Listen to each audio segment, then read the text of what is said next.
You are standing barefoot in a stone courtyard in Sparta. Above you, the city is quiet, too quiet. 3 days ago, your home burned. Your children are already dead. The march is over. The shouting stopped hours ago. Now comes something worse. 31 women stand beside you in perfect rows, not chained, not guarded closely, counted. A man approaches from the far end of the courtyard. He does not introduce himself. He doesn't need to. His crimson cloak announces his authority. When he speaks, his voice is dry, stripped bare, his Greek sharp enough to cut words down to bone. You are no longer Athenians, he says. You are no longer wives. Everything you were is finished. Each sentence lands with the precision of a blow that leaves no visible bruise. Melina does not move. She has already learned that movement attracts attention, and in Sparta, attention is never a gift. They now belong to the state, not as common slaves. Slaves serve with their hands. They will serve differently. He speaks of distribution, of the city's needs, of functions. The words are administrative, almost neutral, as if he were discussing the movement of resources, not the erasure of lives. And in that moment, Melina understands something essential. The true horror is not immediate violence. It is the system that replaces it. A mechanism that requires no anger, no sadism. Rules are enough. Records are enough. Decisions made far from the faces of those who suffer them are enough. Sparta does not scream.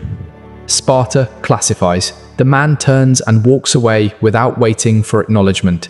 The silence thickens. The Spartan women step forward and begin separating the group with calm efficiency. Melina feels herself crossing an invisible threshold, not into chaos, but into something far worse. A machine that already knows what to do with her. No voices are raised. They don't need to be. Their gestures are brief and exact, like signals memorized long ago. The women are divided into equal groups, 8 in each, and led toward different buildings lining the courtyard. Melina walks with her eyes lowered, counting her steps, forcing her thoughts into order. In Sparta, she senses that thinking too much is a dangerous luxury. The building they lead her into is austere, built of bare stone with no ornament, no symbol. Inside, the air is cool. It smells faintly of clean water. There are no chains, no screams. That absence unsettles her more than either would have. A woman waits beside a stone table and a vessel. Her face shows neither curiosity nor rejection, only function. When she speaks, her tone is neither kind nor hostile. It is the voice of someone who has repeated the same task too many times to retain emotion. Melina understands without being told. She must comply before being asked. She has already seen how this place works. Here, resistance does not halt the process. It only slows it and makes it more uncomfortable. She answers each question in a steady voice, as if every response buys a few seconds of calm. The woman marks symbols onto a wax tablet. She does not explain their meaning. She does not need to. In Sparta, knowledge belongs to those who govern, not to those who are governed. When it is finished, Melina is led to a shared room. Other women sit in silence. Some stare at the floor. Others study the walls, as if searching for cracks that do not exist. No one speaks. Silence becomes a shared language, a form of protection. That night, food and water are brought. Enough. Carefully measured. Melina notices the precision and understands something more about the system enclosing her. This is not careless cruelty. It is selective care. What is useful is preserved. Everything else is expendable. Sparta does not waste resources, and now she is one of them. As she lies awake on the hard bed, memories intrude uninvited. The smell of smoke clinging to her hair, ash still on her tongue as if the fire followed her. 72 hours ago, she was the wife of Hippocrates, the Athenian strategist at Diala, mistress of an orderly household, mother of 2 children who now exist only as an unbearable absence. That life feels distant, as if it belonged to someone else. Here, her name barely matters. What matters is what she represents, what she can offer, what she can produce.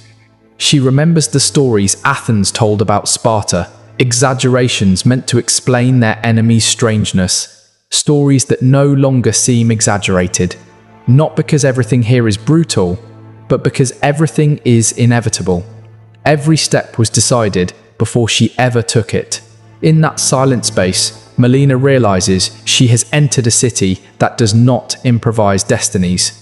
At dawn, Melina wakes before anyone calls for her. She hasn't truly slept. Her body remained tense, alert, as if it learned in a single night that complete rest is a risk.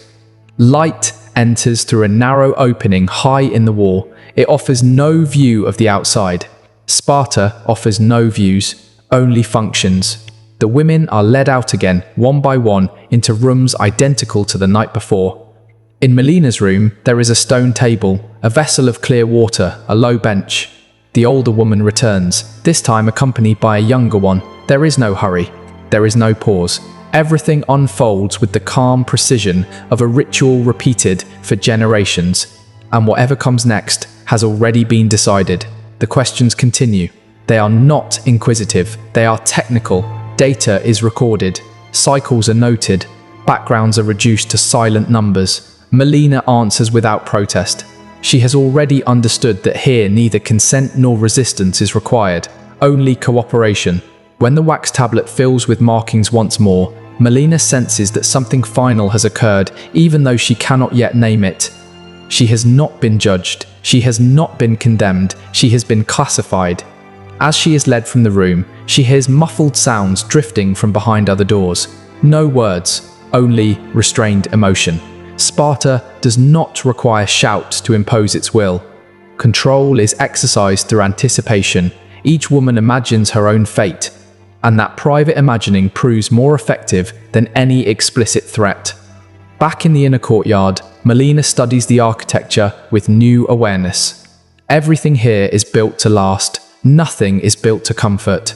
The stones are not beautiful, but they endure. Sparta does not construct to please. It constructs to remain. The same principle applies to people. Those who fit the structure are preserved. Those who do not are corrected, reassigned, or removed from the calculation altogether. When a Spartan woman approaches and instructs her to follow, Melina rises immediately. She has already learned the most important rule of this place. Those who hesitate are lost. As she walks, she makes a decision so small it barely registers as thought. Sparta may control her body, her time, her immediate future, but it will not fully control her mind. That fragile decision, barely formed, barely named, becomes her first act of resistance. To understand what is about to happen to Melina, it is necessary to step backward in time. Long before she ever stood in this courtyard, Sparta was not born an anomaly. It became one through accumulated decisions, made under pressure, justified by fear, refined by generations who learned to live without alternatives.